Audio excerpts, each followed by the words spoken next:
boss knew she'd fire me. That's fine, the New York Times would beg to hire me. Till then I'd log alone. Blah, blah, blah, blah.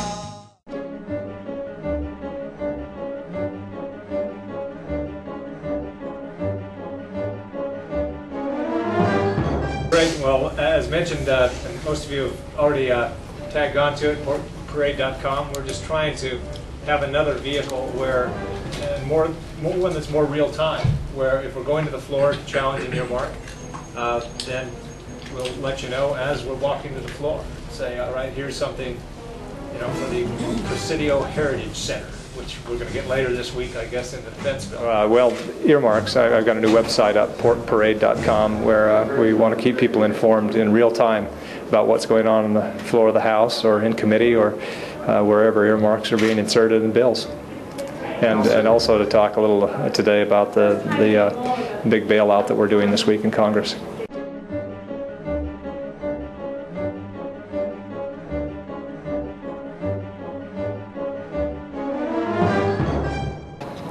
I discussed the energy issue in the United States and more specifically in Michigan right now as it relates to what the rest of the Union could be if we followed Michigan's example.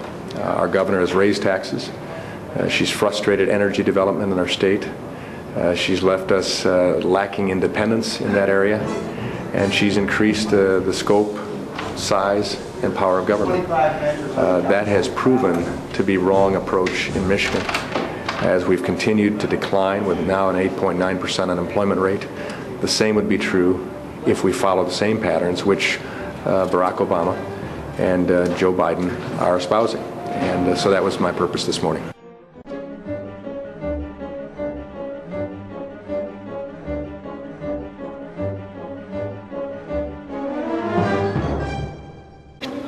Well, we were talking about the attacks on initiative and referendum. This is a process whereby citizens can really check big government. And the process is under attack all over the country, from legislators passing more and more restrictive laws to people on the far left harassing petition campaigns and using all sorts of dirty tricks to undermine the process.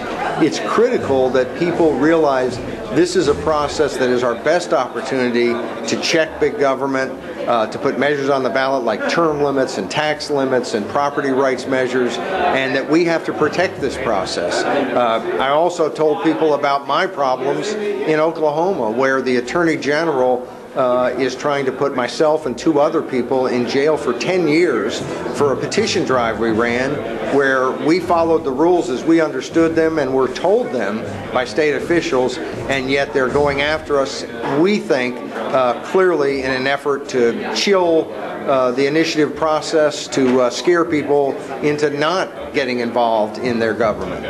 Oh, it's great. There are a lot of people here who touch a lot of people around the country, and so it's been phenomenal the impact that groups like this have had on the earmark issue.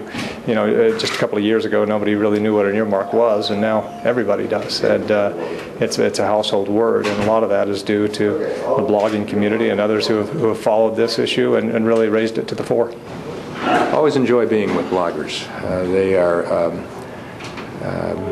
people that I perceive as being desirous to know the inside track as quickly as possible, and then without the impingements of a editorial staff, get it out to the free world. And it's kind of neat to be around that.